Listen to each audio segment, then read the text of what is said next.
सुहानी और आरोही दो ऐसी बहनें थीं जो एक दूसरे से बहुत प्यार करती थीं और एक दूसरे का बहुत ख्याल रखती थीं।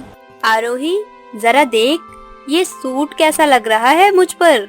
अरे वाह दीदी, आप पर ये सूट तो बहुत अच्छा लग रहा है। ठीक है, तो मैं तेरे लिए भी ले लेती हूँ। तुझे पसंद तो है ना मेरी पसंद? हाँ दीदी, ये भी तो कोई पूछने वाली बात है। इस तरह दोनों बहनें यूं ही एक साथ रहती थी। इसीलिए जब बड़ी बहन सुहानी शादी करने वाली होती है तो छोटी बहन आरोही इमोशनल होकर कहती है, दीदी आप मुझे छोड़कर चली जाओगी? मेरे पास आपके सिवा कोई है भी नहीं, मैं अकेले रहूंगी। अरे तू तो रोने लग गई। शादी होती है तो सबको छोड़कर जाना ही होता है, तो मुझे भी जाना ही होगा अपने ससुराल। दीदी प्लीज मुझे अकेले छोड़कर मत जाओ, मैं आपके बिना रह नहीं सकती। प्लीज दीदी मुझे छोड़ के मत जाओ, मुझे अपने साथ ले चलो वरना मैं मर जाऊंगी। आरोही की इमोशनल बातें सुनकर सुहानी भी रोने लगती है और कहती है, ये बिल्कुल सही कह रही है, मैं इसे अकेला छोड़ नहीं सकती। आखिर मेरे अलावा इसका है ही कौन? मैं अर्नव जी से बात करूं, मैं अर्नव जी से बात करूंगी कि मैं अपनी बहन को अपने साथ ससुराल ले आऊं। वैसे भी वह अकेले रहते हैं। आइडिया, एक काम करती हूँ, क्यों ना अर्नव जी के साथ आरोही की भी शादी करवा देती हूँ।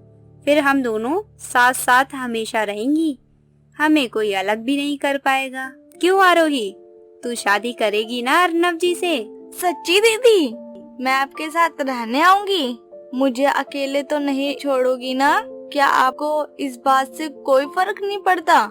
मैं आपके पति से ही शादी करके उस घर में रहूंगी। नहीं, तू मेरे साथ ही रहेगी।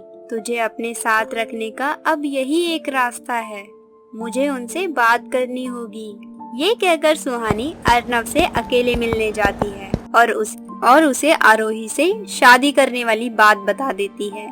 तो अर्नव कहता है, सुहानी, जो तुम कह रही हो शायद वो मुमकिन नहीं है। मैं कैसे कर सकता हूँ ये समाज के नजरिए से गलत है, और अगर किसी को पता चल गया तो क्या बवाल होगा तुम जानती भी हो। प्लीज अर्नव जी मना मत कीजिए, मैं अपनी बहन को अकेला नहीं छोड़ सकती। आप जानते हैं ना ये क्या कह रही है, और हम किसी को पता नहीं चलने देंगे। हम दोनों एक ही घर में रहेंगे, कुछ गलत नहीं होगा। मान जाइए ना अर्नव जी।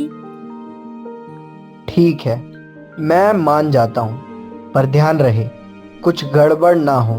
तुम्हारे कहने पर मैं तुम्हारी बहन को अपनी पत्नी बना रहा हूँ। ऐसा कहकर अर्नव उस घर में एक ही समय पर दोनों बहनों से शादी कर लेता है, जिसके बाद दोनों बहनें उसके घर आकर रहती हैं और कहती हैं, मुझे तो यकीन ही नहीं हो रहा है, हम दोनों बहनों की शादी इसी घर में हो गई।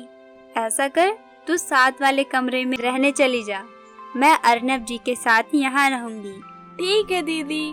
इस तरह अर्नव सुहानी को शादी के जोड़े में देखकर उसके गहने उतार देता है, जहाँ दोनों सो जाते हैं। अगले दिन मौके का फायदा उठाकर आरोही पहले जगह अर्नव के लिए खाना लेकर कहती है, अर्नव जी गुड मॉर्निंग, ये मैंने आपके लिए खाना बनाया है।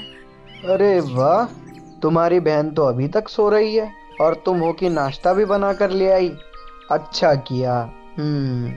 अरे वाह आरोही, तुम तो खाना बहुत ही स्वादिष्ट बनाती हो। बहुत स्वादिष्ट खाना बना है। यम यम यम, शुक्रिया। आपको अच्छा लगा तो और लीजिए ना आलू के पराठे। ये लो, दीदी को जगा देती हूँ। नहीं नहीं नहीं, उसे सोने दो, तुम लंच पैक कर दो, अगर बनाया है तो। ठीक है अर्नव जी। कुछ देर बाद अर्नव टिफिन लेकर चला जाता है। फिर सुहानी उठकर कहती है, अरे अर्नव कहाँ है? आरोही तूने देखा क्या? हाँ दीदी, वो तो ऑफिस चले गए। मुझे उठाया क्यों नहीं तूने? और खाना भी नहीं ले गए वो? तू पागल है क्या? अरे नहीं नहीं दीदी, आपसे पहले उठ गई थी तो मैंने ही खाना बना लिया था, वो लेकर चले गए और सोते हुए आपको डिस्टर्ब नहीं करना चाहती थी। अच्छा, अच्छा क्या, अच्छा कोई बात नहीं। सुहानी भले ही प्यार से अपनी बहन से कह देती है, लेकिन अंदर ही अंदर बहुत जल रही थी।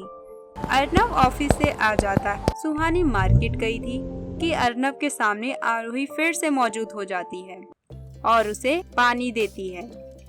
आप तो बहुत पसीना पसीना हो रहे हो, 1 मिनट। ऐसा कहकर आरोही अपनी साड़ी के पल्लू से उसके माथे को पोंछती है। ये देखकर सुहानी कहती है, ये सब क्या है? अर्नव आप आ गए? आरोही ये तेरा काम नहीं है, तू कोई और काम कर ले जाकर, मैं इनके पास बैठी हूँ। जी दीदी, मैं जानती हूँ दीदी, जब भी आप मुझे अर्नव के करीब देखती हो तो आपको अच्छा नहीं लगता, लेकिन मैं भी कर्नल की पत्नी हूँ, बराबर का दर्द लेकर रहूंगी। आप कमरे में चलिए, चेंज कर लीजिए, मैं आपके कपड़े देती हूँ। ये सुनकर अर्नव अपने कमरे में चला जाता है। कुछ देर बाद सभी एक साथ बैठकर खाना खाते हैं और आरोही सब्जी देते हुए, अर्नव जी आपके लिए मटर पनीर बनाई है, जरा खा के देखिए। अर्नव जी मैंने दाल मखनी बनाई है, आपको पसंद है ना मेरे हाथ की बनी हुई? आप खाइए ना। तुम्हारे हाथ से तो मैंने शादी से पहले भी खाया है, आज मुझे आरोही के हाथ का खाने दो। क्यों, सुबह उसके हाथ का नाश्ता करके तुम्हारा पेट भरा, जो डिनर भी उसके हाथ का करना है? सुहानी, ये तुम क्या कह रही हो? गलत समझ रही हो, ऐसा कुछ नहीं है। छोटी सी बात का बड़ा सा बतंगड़ बना लिया तुमने। हाँ हाँ, इसमें गलती मेरी ही है, जो मैंने तुमसे ऐसा बोला। ऐसे ही वक्त गुजरता है। धीरे धीरे अर्नव आरोही के करीब जाता है, सुहानी के साथ कम टाइम स्पेंड करता है। ये सुहानी को बहुत चुभती है, इसीलिए वह एक दिन अपनी ही बहन को मारने के लिए उसके कमरे में जाती, जहाँ बदकिस्मती से उसका पति होता है, और वह चाकू मारने के लिए हाथ उठाती है कि अर्नव उसका हाथ पकड़कर कहता है, तुम इतनी नीचे गिर जाओगी सुहानी, मैंने कभी सपने में भी नहीं सोचा था। अपनी ही बहन को खुद मारने चली थी। तुमने मुझे मौका भी कहाँ दिया था? मैंने अपनी बहन से तुम्हारी शादी क्या की? तुम तो उससे ही प्यार करने लग गए। इसमें मेरी क्या गलती? शादी तो तुमने ही कराई थी ना, अब पत्नी बनेगी तो प्यार भी करूंगा। तुम्हारे जितना हक उसे भी है। और याद रखो, तुमने अपने पैरों पर खुद ही कुल्हाड़ी मारी है। वो तो अच्छा हुआ आरोही यहाँ नहीं है। तभी आरोही आकर अर्नव को अपने गले लगा लेती है। अर्नव जी आप ठीक तो हो ना? हाँ आरोही, मैं ठीक हूँ। अच्छा हुआ तुम यहाँ नहीं थी, तुम्हारी बहन तो तुम्हें मार ही देती बिल्कुल। क्या? ये आप क्या कह रहे हैं? ऐसा नहीं हो सकता, दीदी तो मुझे बहुत प्यार करती है, वो मुझे मार ही नहीं सकती। देख लिया सुहानी तुमने, तुम्हारी बहन कितनी भोली है, जो अभी भी तुम्हारी चालाकियां समझ नहीं पाई। अब तो समझो अपनी बहन का प्यार। अर्नव की बात सुन सुहानी को अपनी गलतियों का पछतावा होता है और वो उन दोनों से माफी मांगकर उनके साथ खुशी खुशी रहने लगती है।